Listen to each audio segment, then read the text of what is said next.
Hello and welcome to another episode of Workplace Wizards. This is episode number 16, How Traveling Increases Your Emotional Intelligence.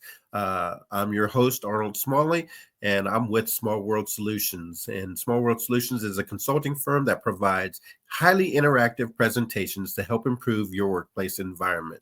So we specialize in the reduction of conflict. So we manage conflict. So we can help organizations increase their team cohesion, boost your employee morale, and most importantly, that return on investment is your higher productivity. I'm joined today by our special guest, Gavin Wong. So let's add Gavin to the stage. How you doing, Arnell? I'm doing pretty good, Gavin. I was doing our little introduction there, and for those people that missed episode 15, you definitely got to go back and check it out. We had the beautiful person in the Wong family join us was Grace Wong, Gavin's 18-year-old daughter, where she talked about some of her experiences when she traveled for to Hong Kong. So we're going to continue with that. How can traveling increase your emotional intelligence, Gavin? What do you got to add? Oh well, she's not 18 anymore, Arnell. She's 19 as of last week, so she's growing up quickly. So And that makes me you mad. I missed her you know birthday. what? You missed it, man. What can I Oh say? no. Aren't you her godfather? Yes, I Gavin, you gotta I, have to I, bring that up. You I could don't have want to waited. embarrass You you. could have waited till we got off the podcast and told me Yeah, that. but it wouldn't have been as much fun, would it? Quite frankly. So go ahead, talk about your 19-year-old daughter's experience. So she talked about Yeah. some great things when she was on there.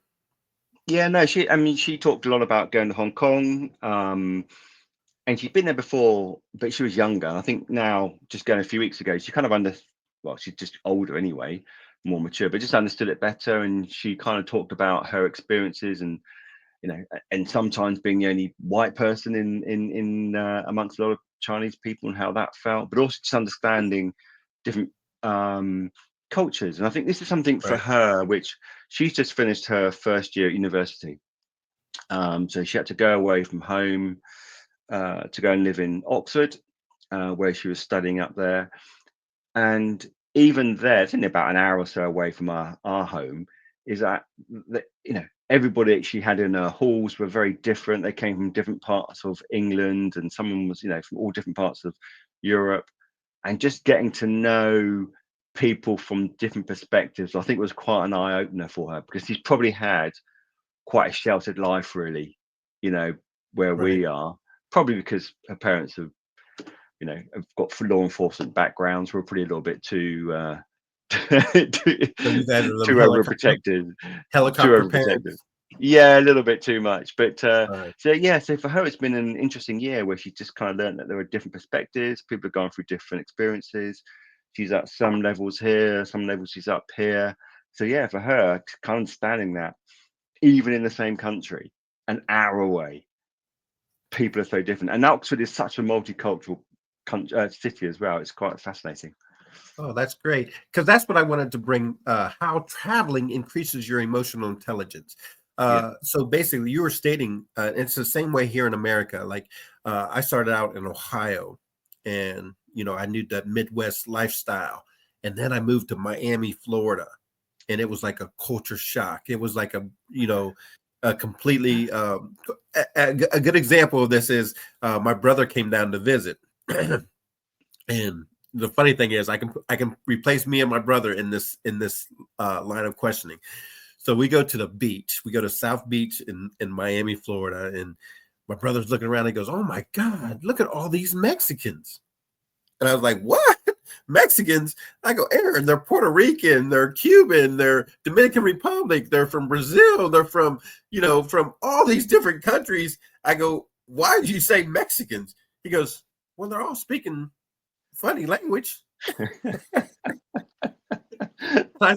I go, the funny thing was he ends up moving down with me. So he's living with me in Miami, and he goes back home to, Ohio for like a birthday or whatever.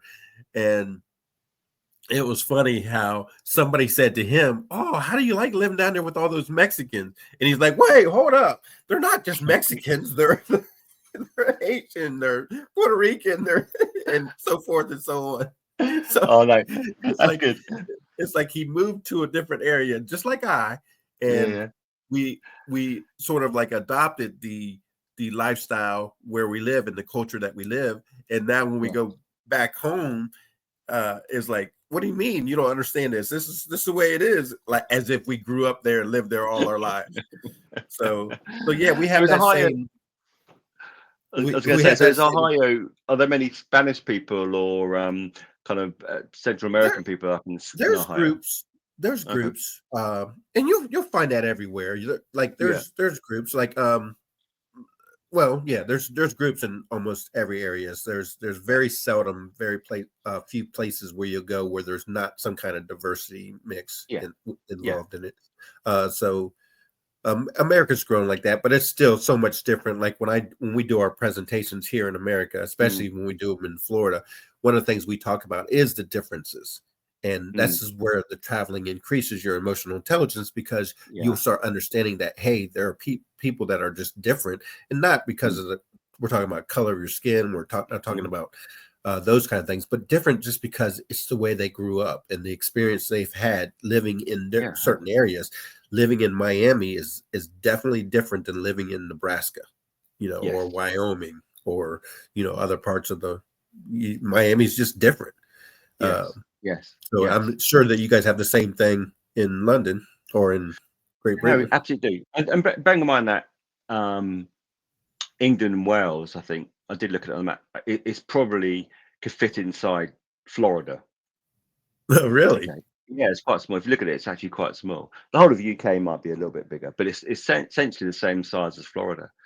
And even where I live, so um, I worked in a very when I started in the police force 30 years ago, I worked in a very multicultural town, and actually now it is 56% ethnic minority.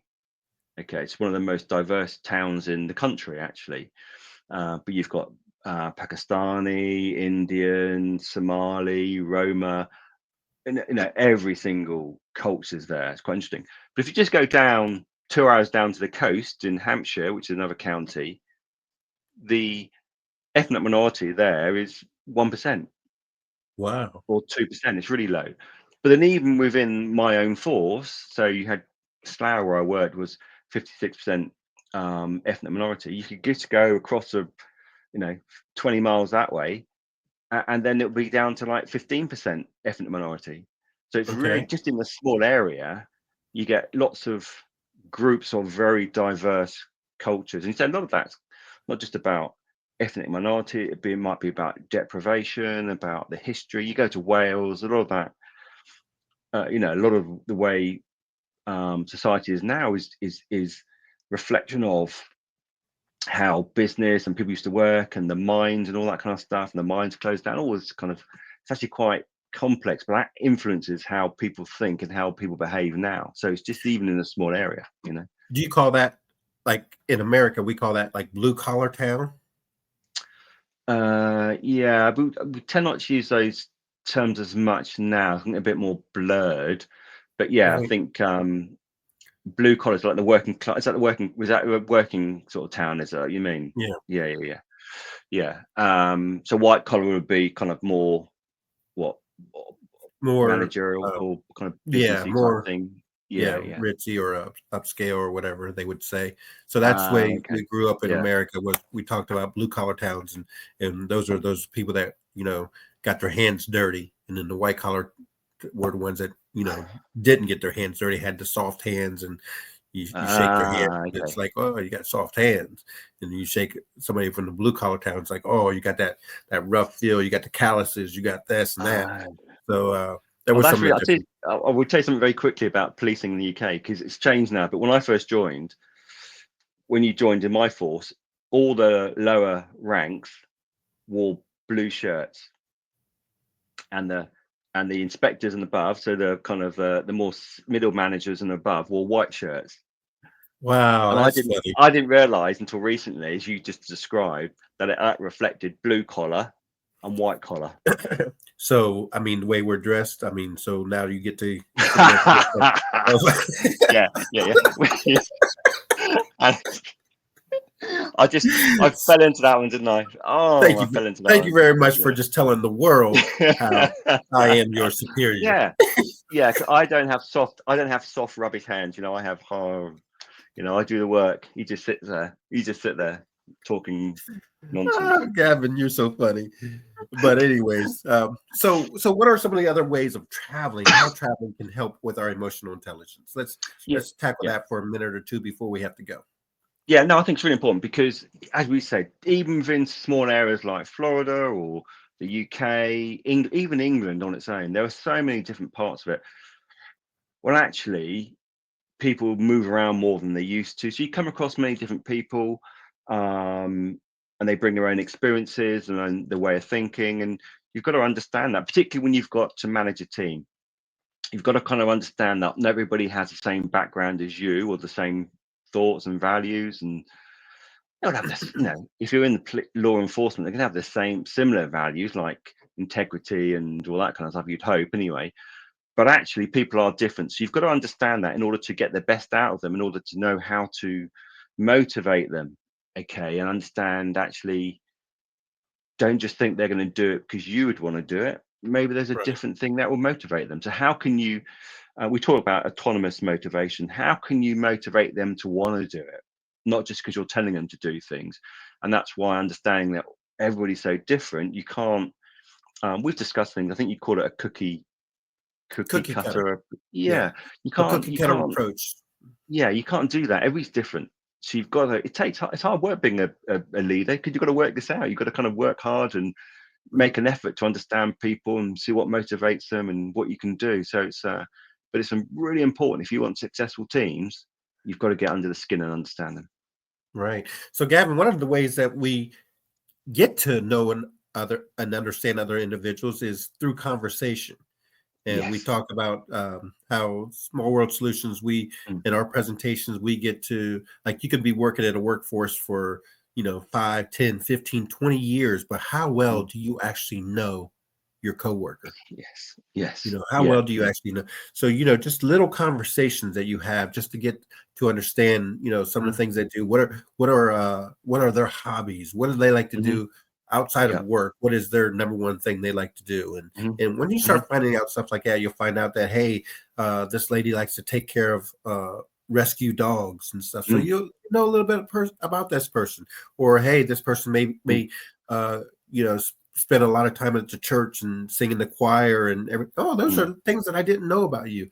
But once you get to know a little bit more about an individual, Yeah. you have these barriers that you have up, Yeah. and they'll start to come down. The Yeah. more and more and more you know about an individual, there's less of the barriers to have that Hmm. conflict between Hmm. you two. Because now, let's say if somebody does rub you the wrong way, Hmm. hey, when the barriers are down, it's Hmm. easier to accept and say, hey, what you said right there kind of offended me a little bit, and this is the reason why. Because you Mm. can have that conversation now because you guys know Yeah. each other a little bit better. Yeah. And with that being That's said, massive. that's the insight for today. And Great. we're going to tackle a lot of what you just said, because we're going to talk about how managers can get out of that cookie cutter Mm, approach and start using some of our techniques, like the human behavior styles, our DISC mm. formulas, and stuff like that. So we're definitely going to address some of that and how it can help improve your emotional intelligence. So for now, we have to say goodbye. So this Goodbye. is Small World Solutions podcast, Workplace Wizards, and you can contact us at 754-971-7007, or email me at smalley@smallworldsolutions.net. All right, Gavin, got to say goodbye. Take care.